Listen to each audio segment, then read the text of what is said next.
Alright, what's up YouTube? My name is The Air, and today I'm going to be talking about two things. It was actually going to be two videos, but now, don't really care, it's going to be one video. They're not super big topics. The two topics are, both really focus on vendors and powerful gear.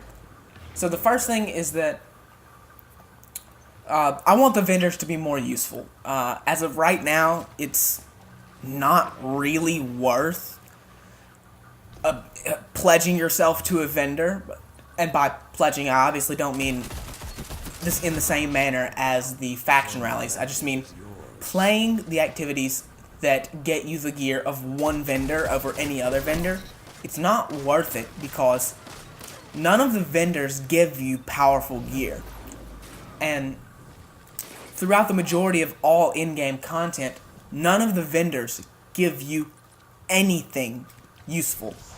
The vendors come up in exotic quest lines. The vendors are used throughout the story, but as far as the in-game content is concerned, you never really use the vendors, and especially the planetary vendors. Some of the planetary armor sets are honestly just like the greatest armor sets. Some of them have really, really good-looking helmets, really good-looking class pieces, and I would like to see them be useful. I would like to see the planetary vendors, and just the vendors as a whole,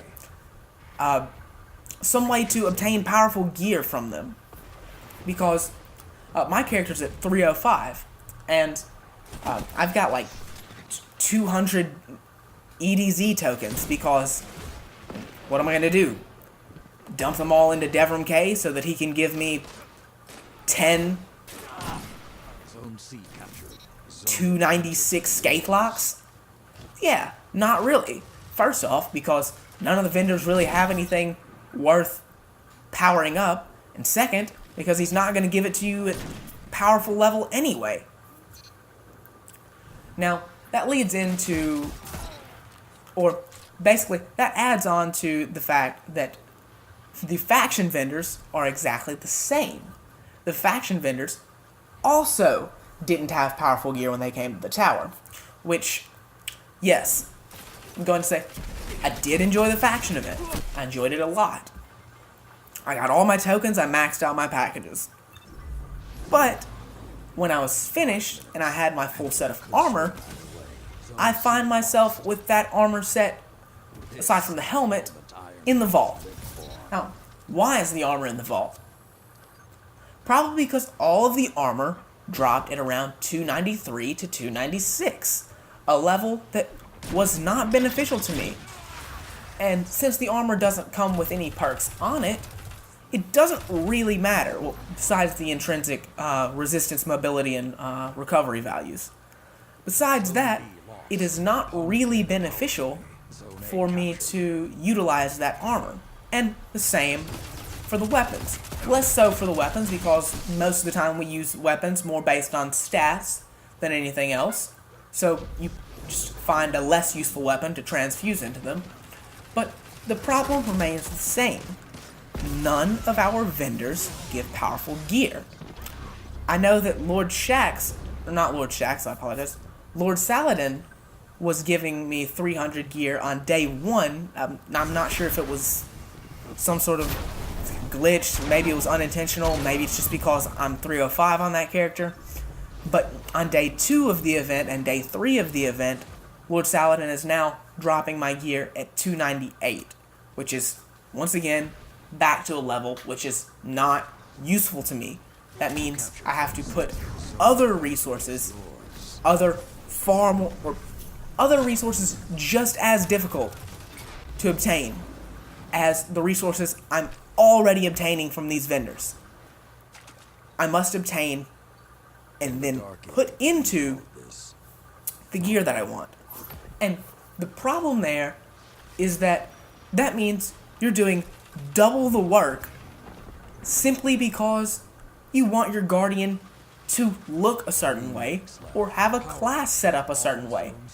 And in a game that they've already discussed is more catered to casual players, this is a ridiculous turn of events in that it's actually taking like twice as much time to actually set up your Guardian in a manner that's useful to you.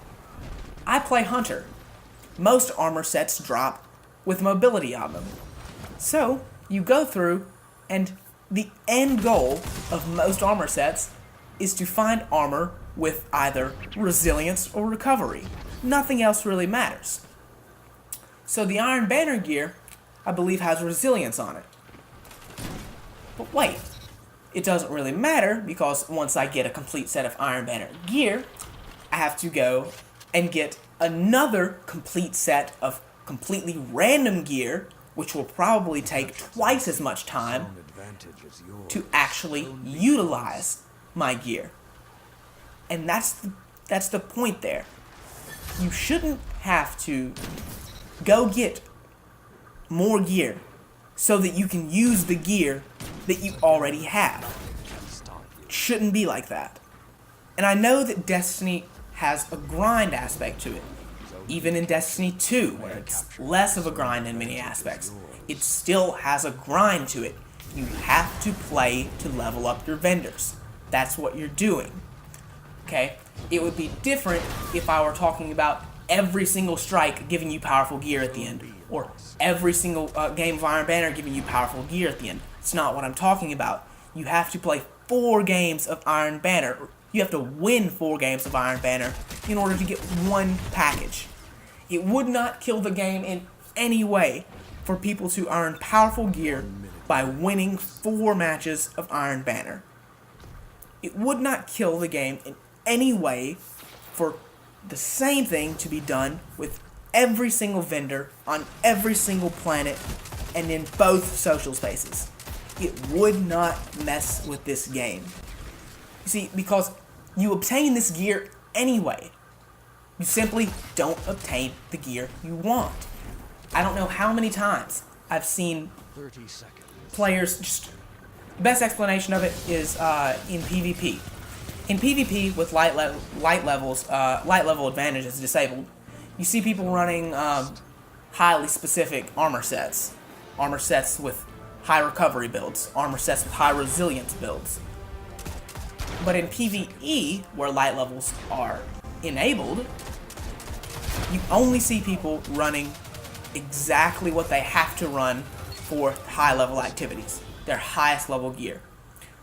Even though it would be more beneficial and a lot more fun as far as playstyle is concerned to run the gear that would help you. Spooky, scary skeletons and shivers down your spine. Shrieking skulls will shock your soul, seal your doom tonight. Spooky, scary skeletons speak with such a screech. You'll shake and shudder in surprise when you hear